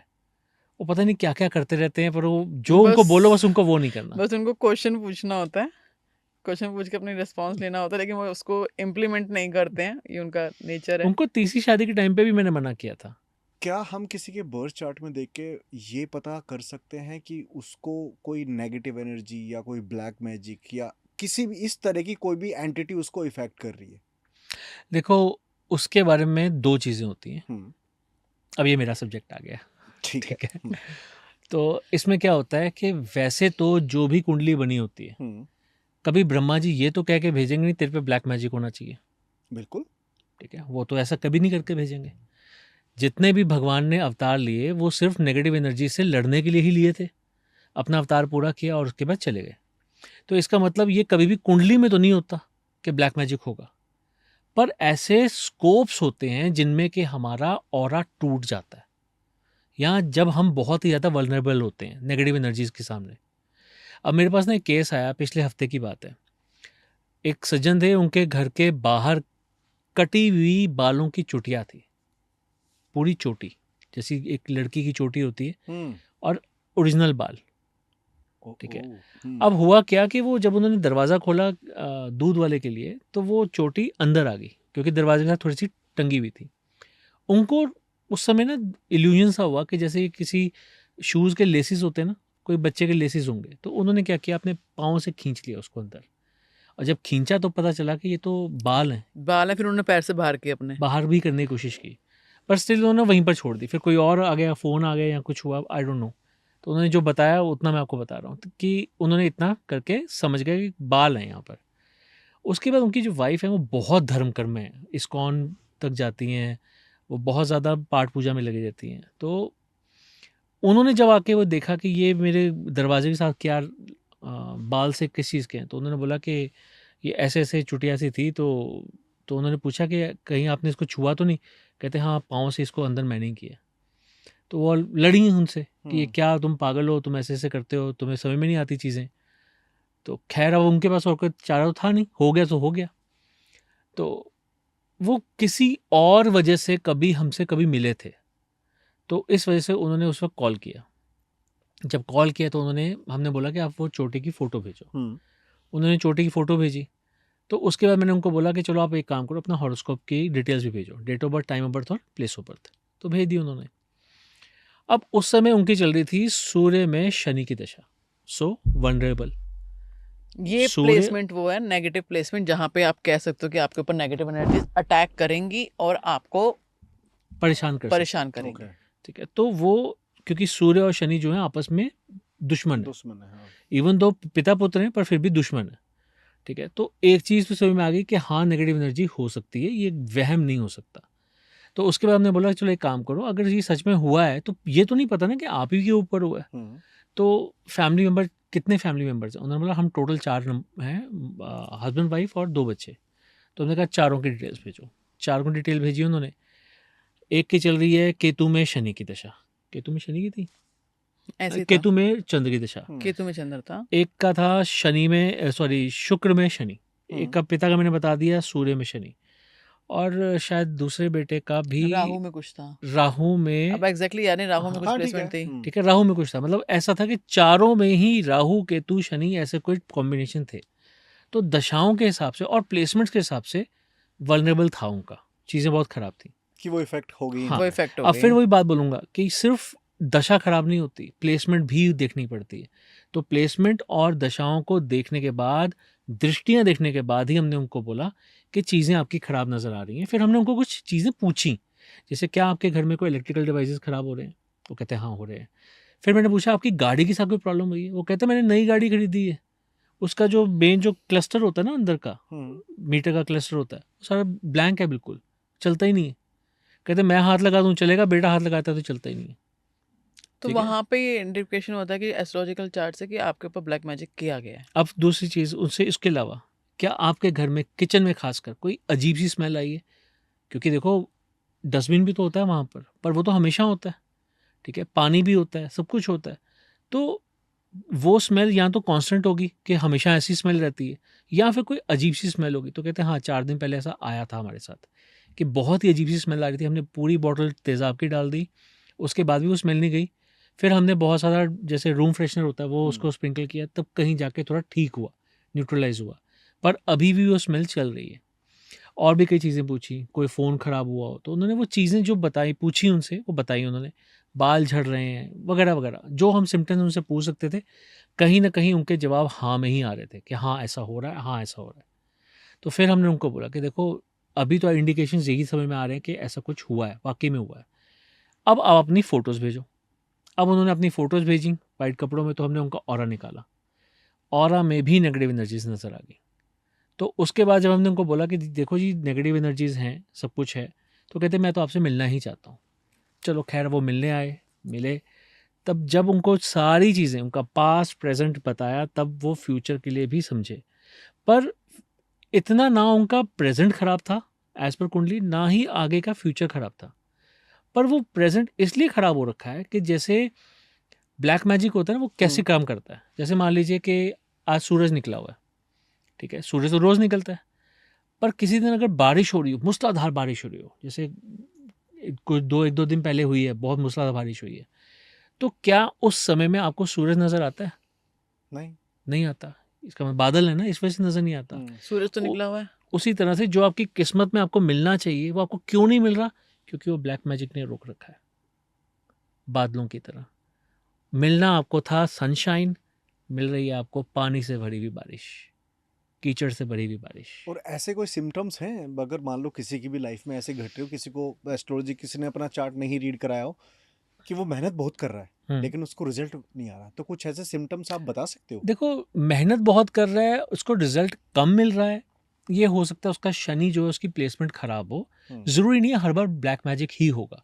देखो, मेरा मकसद यहाँ पर लोगों को डराना नहीं है। एग्जैक्टली, मैं भी वही आपसे पूछ रहा हूँ कि हमारा है। मतलब डराना नहीं है, बट डराना नहीं है। ऐसे सिम्टम्स कोई होते हैं कि बंदा आइडेंटिफाई कर ले। देखो, उसमें फिर क्या होता है, बाल झड़ रहे होंगे, इलेक्ट्रिकल डिवाइसेस खराब हो रहे होंगे, घर में आते ही दिल करता है मैं घर से बाहर निकल जाऊं, और जब काम पे जाता हूं तो दिल करता है यार काम नहीं हो रहा, मुझे घर वापस जाना है, मुझसे टिका नहीं जा रहा कहीं पे भी, दिल स्थिर नहीं रह पाता। ठीक है? तो जहाँ स्थिरता नहीं आ पाती, मैं मेरे इमोशंस बहुत मूड स्विंग्स हो रहे हैं, तो कहीं ना कहीं कुछ गड़बड़ हो सकती है। आप कह रहे हो कि मेहनत बहुत कर रहा है इंसान, पर उसका रिजल्ट नहीं आ रहा। मेहनत के टाइम पे उसके थॉट प्रोसेस क्या चल रहा है? वो थॉट प्रोसेस उसको कहीं उससे रोक तो नहीं रहा?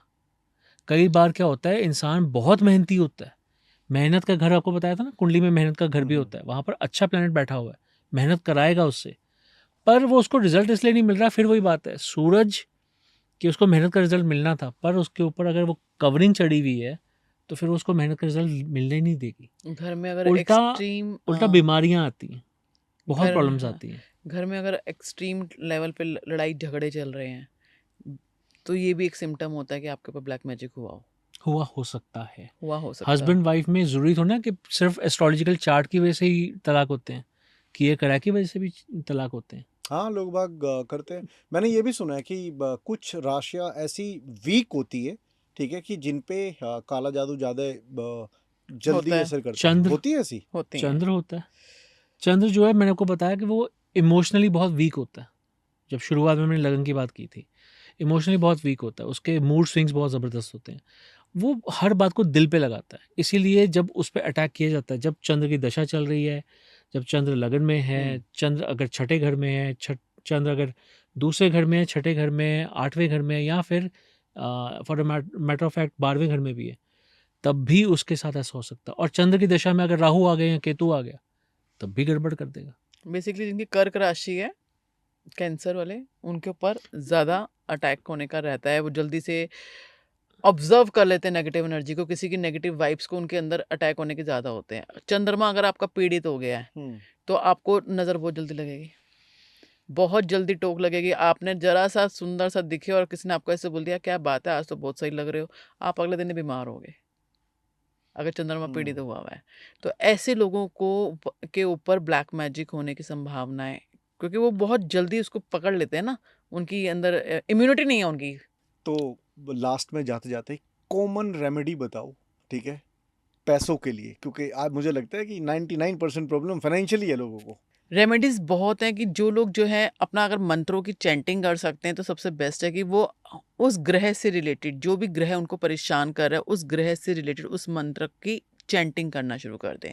जैसे सूर्य के लिए ओम सूर्याय नमः, चंद्रमा के लिए ओम सोम सोमाय नमः, मंगल के लिए ओम भूमाय नमः, बुध के लिए ओम बुद्धेश्वर नमः, या गणपति जी का कर सकते हैं ओम गण गणपते नमः, और विष्णु जी के लिए कर सकते हैं ओम विष्णु प्रियाय नमः, ओम बृहस्पताय नमः। ये दोनों में से कोई भी आप मंत्र की चैंटिंग कर सकते हैं। शुक्र के लिए ओम शुक्राय नमः, शनिवार के लिए शनि के लिए ओम शनिश्चराय नमः, राहु के लिए ओम राम राहवे नमः, केतु के लिए ओम केम केतवे नमः। ये मंत्र वो हैं जो ग्रह आपको परेशान कर रहे हैं। जो आपको ग्रह परेशान कर रहे हाँ। हैं तो आप उनके मंत्रों की चैंटिंग शुरू कर दीजिए, तो आपको बड़ा इजी रहेगा। इस पे एक चीज़ मैं बोलना चाहूँगा, छोटी सी चीज़। आपने सारे मंत्र सुने, 9 प्लैनेट्स के भी, लक्ष्मी एकम्मा का भी मंत्र सुना। आपने एक चीज़ नोटिस की है, इसकी शुरुआत हमेशा ओम से हो रही है। तो अगर किसी को ये नहीं पता ना कि मेरा कौन सा ग्रह खराब है जिसकी वजह से परेशानी आ रही है, तो वो और कुछ ना करे, सिर्फ ओम की चैंटिंग कर ले, साथ में शिवलिंग पे जल चढ़ाना शुरू कर दे। यही कर लेगा ना तो उससे भी बहुत फर्क पड़ना शुरू हो जाएगा। ये एक यूनिवर्सल रेमेडी है। ओके, तो बैठो मत, चैंटिंग स्टार्ट कर दो। डन सर, बहुत बहुत धन्यवाद आप दोनों का। और अगर आप लोग को किसी भी प्रकार की कोई भी समस्या है तो मुझे, वैसे मैं ये चाहता भी हूँ कि लाइफ में ना हर एक इंसान को ना एक बार अपना एस्ट्रोलॉजी चार्ट ना जरूर रीड करवाना चाहिए, देखना चाहिए चल क्या रहा है, चल क्या रहा है, आने वाला कल क्या है। हम Exactly. उसके लिए प्रिकॉशंस ले पाएंगे, क्या कर पाएंगे, हम अपना एक टाइम टेबल बना लें कि हमने किस टाइम पे क्या करना है। अगर आपको पता होगा तो पहले वो चीज़ें आप अच्छे से अपने लिए फोकस करके अपनी एक टाइमलाइन बना पाओगे कि मुझे इस टाइम पे ये काम करना है। डन है जी। Thank you so much ma'am, thank you so much sir, thank you thank you everyone. Thank you.